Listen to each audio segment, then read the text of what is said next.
After 7 years of dating, Julia still turned down my proposal. That very night, I received a notification that she was getting engaged to my childhood friend, Marcus. I didn't call to demand an explanation. I didn't scream. I simply gathered everything that reminded me of her and threw it in the dumpster. On the day of Julia's engagement party, she sent me a text. "Where are you? Why aren't you here yet?" I let out a bitter laugh and blocked her on everything. She had no idea that 2 weeks ago, I had accepted a proposal from a high society heiress from the Manhattan elite. I was heading to New York to marry her. I turned off my phone and took a long, deep breath. Ethan, we're still young. It's way too early to talk about marriage. Julia had been focused on her freshly manicured nails, refusing to meet my eyes. My hand, still holding the velvet ring box, froze in midair. The elegant violin music playing in the background of the restaurant suddenly sounded like nails on a chalkboard. 7 years. From college until now, 7 long years. I thought the only thing left between us was the distance of this one ring. I pulled my hand back, shoved the box into my pocket, and felt my throat go dry. "So what are you saying?" "Let's just wait," she said, finally looking up. There was a flicker of something in her eyes I couldn't quite read. A complex, shadowed emotion. "Let's wait until our careers are stable." Stable? For her sake, because she didn't like long distance, I had turned down an offer from a top-tier architectural firm in Chicago. I stayed in this mid-sized city, working in a mediocre company, just to be near her. To buy her the designer bag she craved, I had sold my independent design drafts over and over again, living like a monk for 6 months just so she could post a perfect picture on Instagram. For the past 7 years, my career had been as stable as a stagnant pond, all for the sake of her so-called security. I looked at her and realized she felt like a stranger. "Fine, I understand." I nodded, not saying another word. We finished the meal in a stifling silence. On the drive back, I kept my eyes on the road while she scrolled through her phone in the passenger seat, just like any other day. Then, a notification popped up on the dashboard screen. An Instagram post from my old friend, Marcus Thorne. The photo showed a man and a woman holding hands. The background was the very restaurant where I had just proposed. The woman's wrist featured a very expensive bracelet, the one I had given Julia for her birthday. The caption read, "To the rest of our lives, at Julia Sterling." Below it, in smaller text, "Save the date. Next month on the 18th. Drinks and celebration to follow." My hand jerked on the wheel, and the tires screeched as I slammed on the brakes by the curb. Julia gasped, nearly dropping her phone. "Ethan, what the hell are you doing?" I didn't look at her. I just stared at the screen. The blood rushed to my head for a split second before turning to ice. So it wasn't that it was too early to get married. It was just that the person she wanted to marry wasn't me. It wasn't that our careers weren't stable. It was that my career couldn't give her the life she wanted. Marcus's family owned half the real estate in the county. How could a guy who just draws blueprints compete with that? I suddenly started laughing. It hurt my chest to breathe. "Nothing," I said, my voice terrifyingly calm as I restarted the car. "Just a slip of the hand." She gave me a suspicious look, but didn't push it. She went back to her phone, likely busy replying to the flood of congratulations on her secret post. She hadn't even bothered to hide it from me. Or perhaps, in her mind, I wasn't even worth the effort of a cover-up. I pulled up to her apartment. She unbuckled her seatbelt to get out. "It's my mom's birthday tomorrow. Remember to come over early," she said, her tone so natural it was as if nothing had happened. I looked at her profile. 7 years hadn't left many marks on her face, but they had left deep scars on my heart. "I can't," I said, my voice hoarse. "I have something to do tomorrow." She blinked, looking annoyed. "What could be more important than my mom's birthday?" "Something very important," I said, looking her dead in the eye. "I'm going to get married." Julia's expression froze. She looked at me like I had just told a hilarious, impossible joke. "Ethan, did the rejection go to your head? That's not even a good joke." I didn't respond. I rolled up the window and hit the gas, leaving her bewildered face behind in the rearview mirror. When I got back to the place we used to call home, a place I had designed every inch of and furnished piece by piece, it felt like a mockery. Our photos were still on the wall, showing her smiling and leaning into me. With a blank expression, I took down the frames. I grabbed several heavy-duty black trash bags and began packing everything that belonged to her. Her clothes, her makeup, her favorite plushies. I left nothing. Finally, I pulled the velvet ring box from my pocket and, without a moment's hesitation, tossed it in. I dragged the heavy bags down to the building's dumpster and heaved them in. As the lid slammed shut, I buried 7 years of my life. I pulled out my phone. Her number, still pinned to the top of my contacts, felt like an eyesore. I held it down and hit delete. WhatsApp, Instagram, Facebook. I blocked and deleted her on every platform I had. I didn't need a confrontation. I didn't need an argument. Betrayal was the only answer I required. Once it was done, I leaned against the wall of my empty living room and lit a cigarette. Through the smoke, I remember an afternoon 2 weeks ago. I had been visiting a renowned veteran in the industry to discuss a design proposal. After the meeting, while waiting for my Uber in the lobby cafe, a woman had walked straight up to me and sat down. She wore a perfectly tailored power suit, her aura sharp and professional, her features stunning. "Mr. Ethan Miller," she asked, her voice cool and composed. I was surprised. "And you are?" "Isabella Vance." She handed me a business card. It was simple, just her name and a number, but the cardstock and minimalist design screamed old money sophistication. "I've been watching you for a while," she said, cutting straight to the point. "From your senior thesis in college to the freelance drafts you've been selling lately. You're talented, Ethan, but your talent is being wasted." I frowned, wondering what her angle was. "Your girlfriend, Julia, isn't right for you." Isabella's tone was flat, but her words were like a stone dropped into a still lake. My first instinct was anger. "Ma'am, I don't know you, and I'd appreciate it if you didn't comment on my private life." She smiled, a look of understanding. "And was that pity? I'm not trying to cause drama. I'm stating a fact." She leaned forward, her sharp eyes locking onto mine. "I have a proposal, or rather, an opportunity for both of us.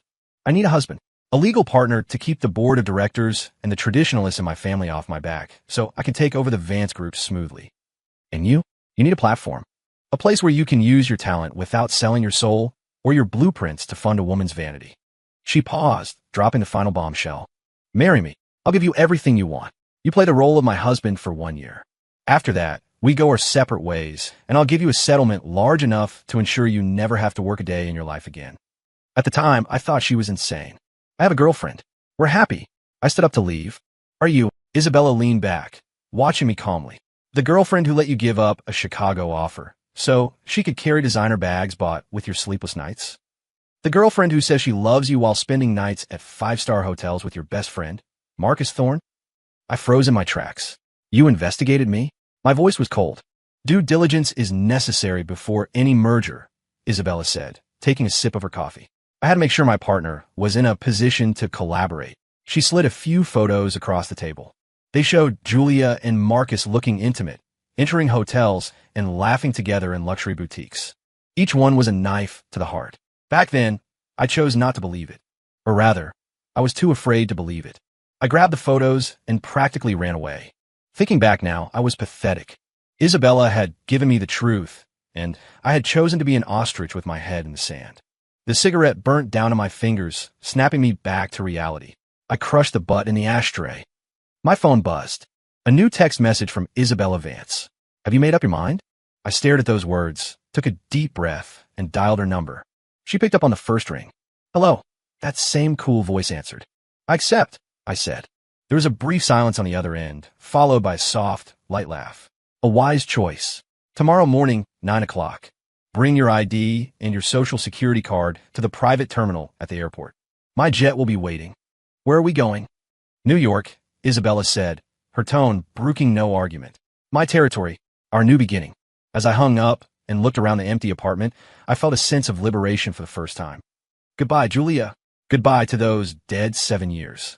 The next morning, I ignored the dozens of missed calls from Julia's mother. I carried only a single suitcase containing a few changes of clothes and all my design sketches. When I arrived at the private terminal, Isabella was already there. She was wearing a beige trench coat today, her long hair draped over her shoulders. When she saw me, she gave a slight nod. "You're here." "Yeah." Without any unnecessary small talk, we boarded the plane. The luxurious interior and the attentive service made it feel like a dream. As the plane took off smoothly, I watched the city shrink below us, a whirlwind of emotions in my chest. Just then, my phone buzzed again. It was a message on WhatsApp. Oh, wait, I had blocked her there. It was a friend request via my phone number. I hit decline. Seconds later, a text message arrived. "Ethan, what the hell is wrong with you? You skipped my mom's birthday, you're not answering your phone, and you blocked me? Are you trying to break up or something?" I looked at the message, feeling nothing but irony. She didn't even realize we were already over. I didn't reply. As the plane reached cruising altitude, a flight attendant brought over champagne. Isabella raised her glass to me. "To our partnership." I picked up my glass and clinked it against hers. "To our partnership," The bubbles rose in the glass, mirroring my restless state of mind. I thought that would be the end of it. Until 2 weeks later, the day of Marcus and Julia's engagement party. That day, Isabella and I were at City Hall, having just signed our marriage license. Holding the official document in my hand, it still felt surreal. Isabella looked at me, a ghost of a smile on her lips. Well, Mr. Miller, I look forward to working with you. Likewise, Mrs. Vance, I said, stumbling slightly over the new title. She seemed satisfied with the name. She pulled out her phone. Let's go. It's time to meet my grandfather and officially announce our good news. Just as I was about to turn off my phone, a text message popped up. It was Julia. Where are you? Why aren't you here yet? Marcus has so many friends here who want to meet you. The text made my blood boil. Want to meet me? They wanted to see the discarded ex-boyfriend, the stray dog they left behind. They wanted to gloat about her correct choice right in my face. My chest felt tight, like I couldn't catch my breath. Isabella noticed my reaction, her gaze falling on my screen. She didn't say anything. She just watched me. Suddenly, I felt centered. I picked up the phone. I didn't reply. Instead, right in front of Isabella, I added Julia's number to my permanent block list. Let's go, I said to Isabella. We shouldn't keep your grandfather waiting. She studied me for a few seconds, then nodded and turned toward the black Rolls-Royce waiting at the curb. I got in and shut off the phone, cutting off the past entirely. The sky outside was a brilliant blue, the sky over New York. Julia would never know that while she was enjoying her engagement party with my friend, I was stepping into a brand new life that actually belonged to me. The Vance estate was located on a prestigious hillside overlooking the Hudson, a sprawling manor that combined classic architecture with modern security. It screamed power. Arthur Vance, Isabella's grandfather, was the patriarch of the family. He sat in a high-backed leather chair, rolling a pair of silver stress balls in his hand, looking every bit the formidable titan. So this is the one you chose? The old man lifted his eyes, his sharp, intelligent gaze sweeping over me. Yes, grandfather. This is Ethan, my husband. Isabella stood beside me, her voice steady and respectful. I could feel several other hostile gazes in the room. Likely Isabella's relatives, waiting for her to fail. An architect from a mid-sized firm in the South. A snide voice rang out. It was Harrison Vance, Isabella's cousin. Isabella, your taste is getting unique. Isabella ignored him, keeping her eyes on her grandfather. Grandfather, I need a partner I can trust, not a wolf looking to tear apart the family legacy. Her words were pointed. Arthur remained silent for a moment, the silver balls clicking together. You choose your own marriage. But a Vance son-in-law cannot be a useless freeloader. He turned to me. Young man, how do you plan to prove you are worthy of my granddaughter?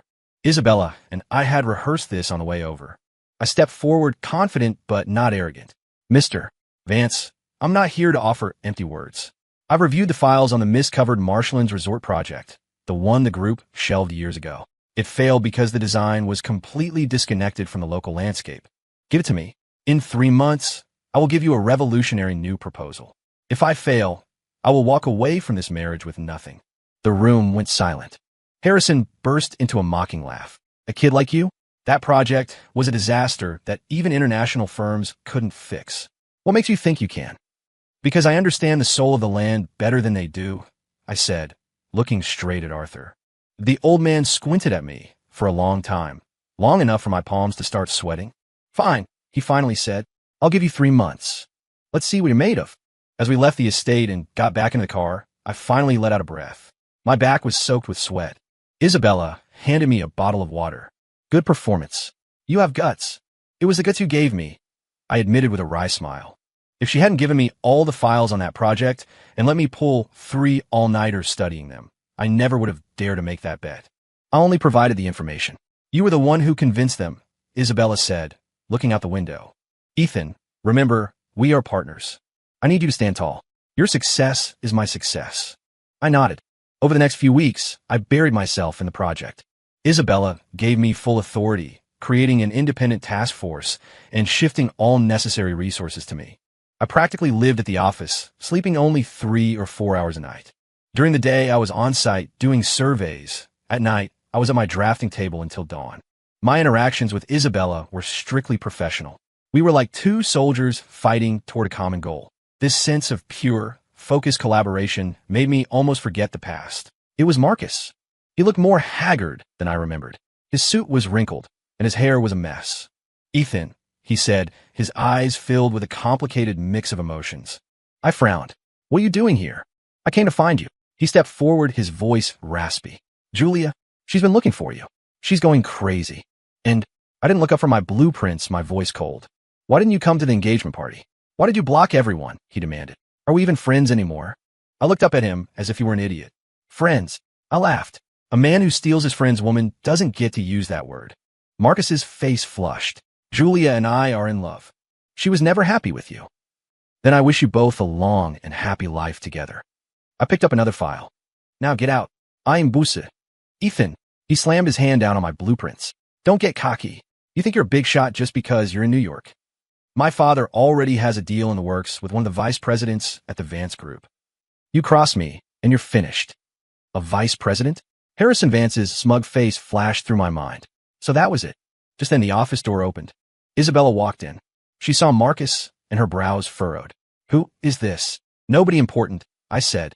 Marcus stared at Isabella, his eyes wide. He clearly knew who she was. In these circles, no one failed to recognize the crown princess of the Vance Group. Ms. Vance, he stammered, his bravado vanishing instantly. Isabella didn't even look at him. She walked over to me and naturally adjusted my slightly messy collar. Grandfather wants us to have dinner at the house tonight, she said, her voice softer than I'd ever heard it. Then, she acted as if she had just noticed Marcus. She tilted her head. Sir, you were saying something about your father having a deal with one of our VPs? Marcus broke into a cold sweat. It's with Harrison Vance. Oh, Harrison. Isabella lingered on the name, then pulled out her phone and made a call. Assistant Wong, send out memo. As of today, Harrison Vance is suspended from all duties within the group. Also, terminate all negotiations with Thorn Real Estate. Furthermore, no Vance-owned subsidiary is to ever do business with the Thorns again. The person on the other end complied immediately. Marcus's face went paper white. Ms. Vance, you can't do this. Marcus panicked, lunging forward as if to grab Isabella's hand. I stepped in immediately, blocking his path. On what grounds? Because of him? Because of his pretty boy? Marcus pointed at me, his voice cracking. Isabella's eyes turned glacial. On what grounds? She sneered. On the grounds that I am the future CEO of this company, and on the grounds that he is my husband. Is that enough of a reason? Husband. The word hit Marcus like a physical blow. He looked at me, then at Isabella, his mouth hanging open, unable to utter a single syllable. Get out, Isabella said simply. Marcus stumbled out of the office like a man who had lost his soul. The room returned to silence. Thank you, I said quietly. I told you we're partners. Your problems are my problems. Isabella walked over to my desk, looking at the piles of sketches. How's the progress? The preliminary draft is finished. I pulled up the final rendering on the monitor. It was a design that blended the serenity of a nature retreat with cutting-edge modern aesthetics, preserving the local ecosystem while integrating smart technology and sustainable luxury.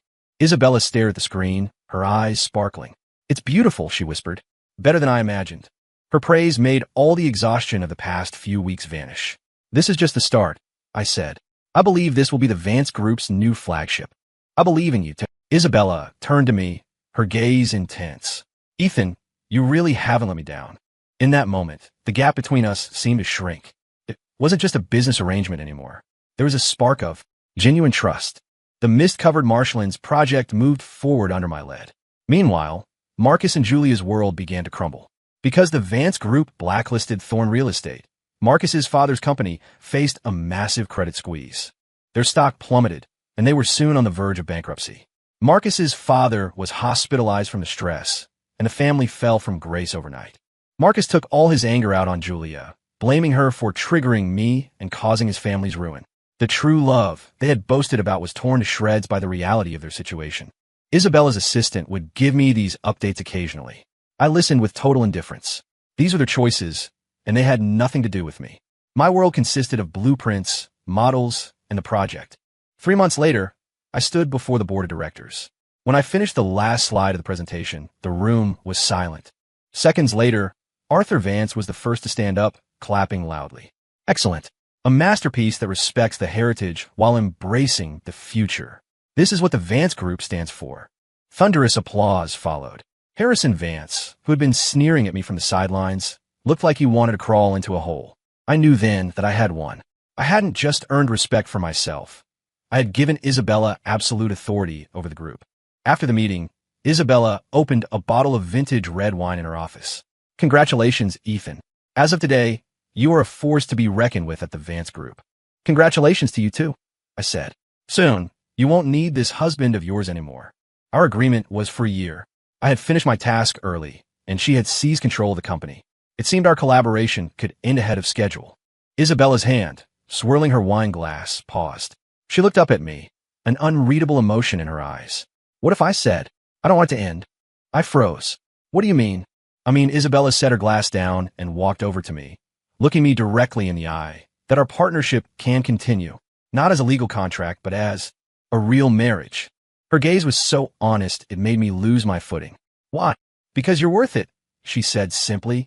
You proved your value with your talent and hard work. You showed me that a man's true charm doesn't come from his family name, but from his character and ability. She paused, a self-deprecating smile touching her lips. And besides, I think I've gotten used to having you around. Used to it. The words sent a jolt through my heart. For the past 3 months, despite the work, we had lived under the same roof. I would be drafting late at night and find a warm glass of milk she'd left for me. When her gastritis flared up, she would find a simple porridge I'd clumsily made for her. We sat at the breakfast table every morning, discussing our work and sharing ideas. Slowly, these small moments had woven into the fabric of our lives. It was a comfortable way to live. No suspicion, no mind games, only mutual respect and support. It was the complete opposite of my 7 years with Julia. With Julia, I was always giving, always compromising. With Isabella, I felt seen and appreciated. I started, but the words wouldn't come. You don't have to answer right now, Isabella said kindly. The agreement is still in effect. Take your time. I'm just letting you know where I stand. She raised her glass again. To the success of the project. I clinked my glass against hers. This time, the wine tasted different. As the project broke ground, my reputation skyrocketed. The industry began calling me a prodigy architect. I wasn't just some guy selling drafts for grocery money or a trophy husband anymore. I was Ethan Miller. My name finally had its own weight. But at the height of my career, an uninvited guest appeared again. It was Julia. I had just returned from the construction site when I saw her standing outside my apartment building. She had lost a lot of weight and looked exhausted. She was wearing a faded old coat, a far cry from the luxury she used to demand. When she saw me, her eyes turned red instantly. Ethan, she ran toward me, trying to grab my hand, but I instinctively stepped back. Her hand hung awkwardly in the air. You finally agreed to see me. I've been looking for you for so long, Do you need something? I interrupted, my tone distant. Ethan, can we start over? She sobbed. I know I was wrong. I really know it now. Marcus and I broke up. He's a monster. Ever since his family lost everything, he takes it all out on me. She pulled up her sleeve, revealing dark bruises on her arm. I regret it, Ethan. My biggest regret is not saying yes to you that night. Can you forgive me? Let's go back to the way things were, back to our home. The home she spoke of was the apartment I had stripped of every memory. I looked at her and felt no anger, no pity, only a vast, cold stillness. Julia, I said, did you know? On the night I proposed, I saw your Instagram post with Marcus. Her crying stopped abruptly. Her face went pale. You don't need to say anything. I looked at her. From that moment on, we were over. Whether your life is good or bad now has nothing to do with me. No, it does, she cried, grabbing my arm. Ethan, you still love me, don't you? Why else would you come to New York and work this hard? You wanted to prove you were better than Marcus. You wanted to make me regret it. Well, I do. I'm back and we can. You're overthinking things.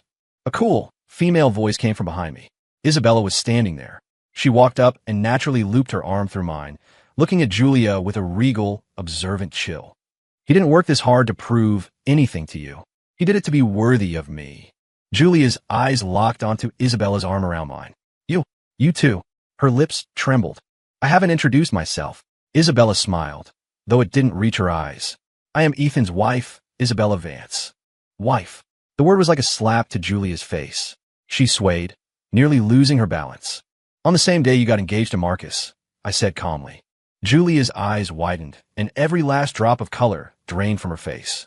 While she had thought I was just throwing a tantrum, waiting for her to come back, I had already started a new life. Her proud engagement party had been nothing more than the background noise to the start of my marriage.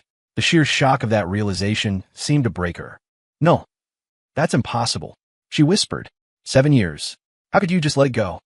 You were the one who let go first, I said, my voice devoid of warmth. Julia, you taught me that some people aren't worth looking back for. Without another word, I put my hand on Isabella's shoulder and turned toward the building. Julia's heart-wrenching sobs echoed behind us, but I didn't turn around. In the elevator, Isabella let go of my arm and leaned against the wall, watching me. Satisfied? I shook my head. It's not about satisfaction. It just felt like watching a play that has nothing to do with me. Good, Isabella nodded. I don't want my husband dwelling in the mud of the past. I looked at her and suddenly asked, what you said out there, that I worked hard to be worthy of you. Was that true? Isabella blinked, a faint, rare blush creeping onto her ears.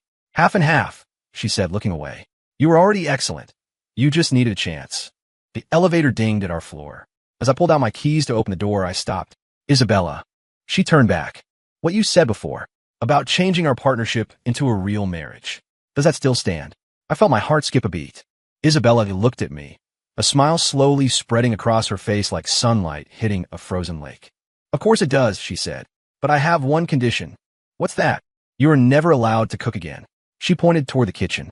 That porridge you made last time gave me a stomachache for 2 days. I laughed. Looking at her smiling face, I felt the last of the shadows vanish. We had started with a transaction, but somehow we had found each other.